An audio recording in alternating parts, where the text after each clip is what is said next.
और मित्रों, आज मैं आपके लिए रैवत मनु की उत्पत्ति और उनके मनमंत्र का वर्णन की कथा लेकर आया हूँ। अपने पिछले कथा में पिछले एपिसोड में मैं आपको बता चुका हूँ कि जो मनु होते हैं वो हर मनवंतर में एक नया मनु होता है।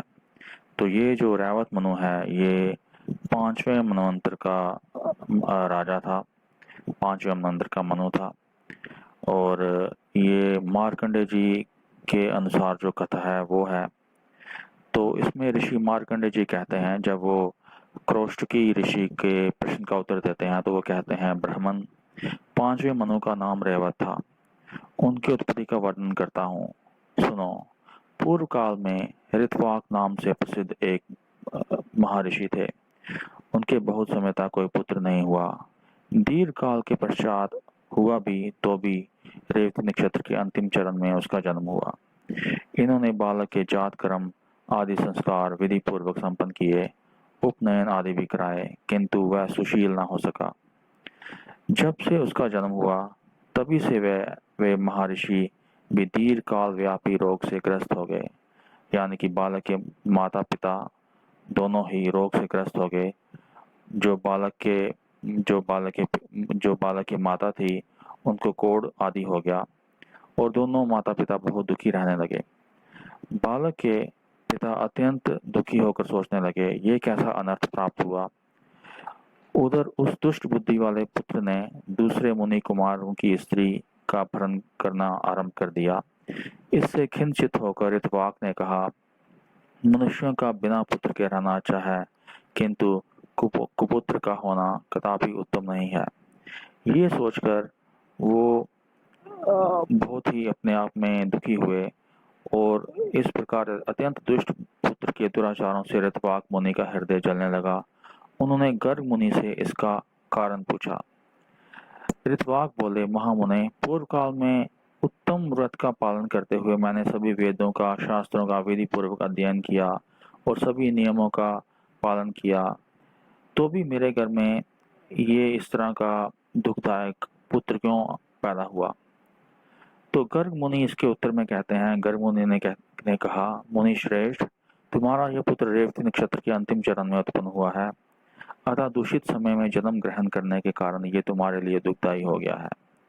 ऋत्वाक बोले, मेरे एक ही पुत्र था, तो भी रेवती नक्षत्र के अंतिम भाग में उत्पन्न होने के कारण इसमें ऐसी दुष्टता आ गई, इसलिए रेवती नक्षत्र का शीघ्र ही पतन हो जाए, ऐसा उन्होंने शाप दे दिया।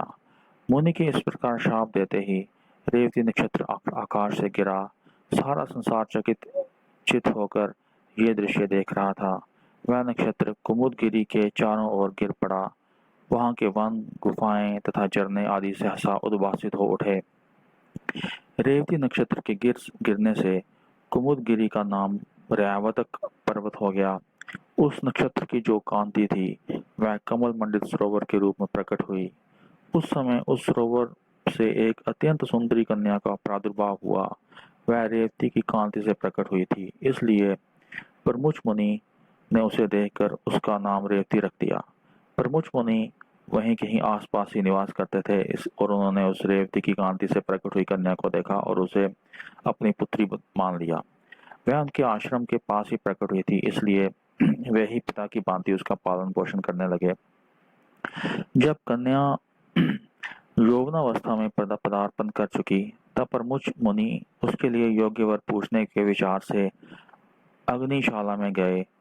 उनके प्रश्न करने पर अग्निदेव ने उत्तर दिया, इस कन्या के स्वामी राजा दुर्गम होंगे, जो महाबली, महापराक्रमी, प्रिय वक्ता और धर्मवत्सल हैं।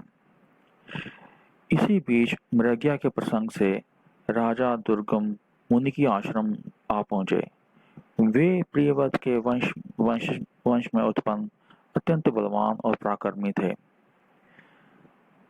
मुनि जब राजा दुर्गम आश्रम में पधारे तब उन्होंने रेवती को देखा और क्योंकि उन्हें मुनि कहीं नहीं दिखाई दिया, उन्होंने रेवती को देखा और उसे प्रिय कहकर संबोधित किया और पूछा, सुंदरी, बताओ तो सही, मुनि श्रेष्ठ प्रमुख इस आश्रम से कहाँ गए हैं?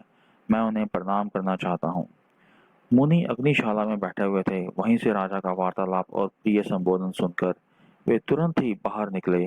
उन्होंने देखा राजोचित चिन्हों से युक्त महात्मा राजा दुर्गम विनीत भाव से सामने खड़े हैं। उन्हें देखकर मुनि ने गौतम नामक अपने शिष्य से कहा, गौतम, इन महाराज के लिए अर्घ्य लाओ। राजा अर्घ्य स्वीकार करके जब आसन पर विराजमान हुए, तब महामुनि प्रमुख ने स्वागत पूर्वक पूछा, राजन, आपके घर सेना खजाना मित्र भृत्य मंत्री तथा शरीर की कुशलता तो है ना? राजा ने कहा, सुव्रत, आपकी कृपा से मेरे यहाँ सब कुशल में कुशल से है, कहीं भी कुशल का अभाव नहीं है। ऋषि बोले, राजन, मेरे यहाँ एक कन्या है। इसके लिए वर ढूंढने की इच्छा से मैंने अग्निदेव से पूछा था, इसका पति कौन होगा? अग्निदेव ने कहा, राजा दुर्गम ही इसके स्वामी होंगे, इसलिए आप मेरी दी हुई इस कन्या को ग्रहण करें। आपने भी प्रिय कहकर इसको संबोधित किया है, अतः अब क्यों विचार करते हैं? मुनि की बात सुनकर राजा दुर्गम मौन रह गए। तब महर्षि प्रमुख अपनी कन्या का वैवाहिक कार्य संपन्न करने को उद्यत हुए। अपने विवाह के लिए पिता को उद्यत देख कन्या ने विनय से मस्तक झुकाकर कहा, पिताजी, यदि आपका मुझ पर प्रेम है तो कृपा करके मेरा विवाह रेवती नक्षत्र में ही कीजिए। ऋषि बोले, भद्रे, ऋतवाक नाम से विख्यात तपस्वी मुनि ने रेवती नक्षत्र पर क्रोध करके उसे नक्षत्र मंडल से नीचे गिरा दिया है। तो इस पर कन्या ने कहा, पिताजी, क्या ऋतवाक मुनि ने नहीं ऐसी तपस्या की है? आपने नहीं? यदि आप भी तपस्वी हैं तो रेवती नक्षत्र को पुनः आकाश में स्थापित कीजिए। आप उसी नक्षत्र में मेरा विवाह क्यों नहीं करते? ऋषि बोले, भद्रे, तेरा कल्याण हो, अब तू प्रसन्न हो जा, मैं तेरे लिए रेवती नक्षत्र को पुनः चंद्रमा के मार्ग में स्थापित करता हूँ। तदनंतर महामुनि प्रमुख ने अपनी तपस्या के प्रभाव से रेवती नक्षत्र को पुनः पहले की ही भांति चंद्रमंडल से संयुक्त कर दिया। फिर उसी नक्षत्र में वैदिक मंत्र का उच्चारण करते हुए कन्या का विधि पूर्वक विवाह किया और प्रसन्न होकर अपने जमाता से कहा, राजन, बताइए, मैं इस विवाह में दहेज के रूप में आपको क्या दूं? मेरी तपस्या अप्रतिहत है, मैं आपको दुर्लभ वस्तु भी दे सकता हूँ। राजा ने कहा, मुने, मेरा जन्म स्वयंभू मनु के वंश में हुआ है, अतः मैं आपकी कृपा से ऐसा पुत्र चाहता हूँ जो मनवंतर का स्वामी हो। ऋषि बोले, राजन, तुम्हारी ये कामना पूर्ण होगी। तुम्हारा पुत्र मनु होकर संपूर्ण पृथ्वी का उपभोग करेगा और धर्म का ज्ञाता होगा। तब राजा उस स्त्री को साथ ले अपने नगर को चले गए। उस रेवती के गर्भ से रैवत का जन्म हुआ, जो सब धर्मों से संपन्न और मनुष्यों से अजय थे। वे सब शास्त्रों के ज्ञाता और वेद विद्या के विशारद थे। उनके मनवंतर में सुमेधा, भूपति, बैकुंठ और अमिताभ ये 4 देवगण थे। इनमें से प्रत्येक गण में 14-14 देवता थे।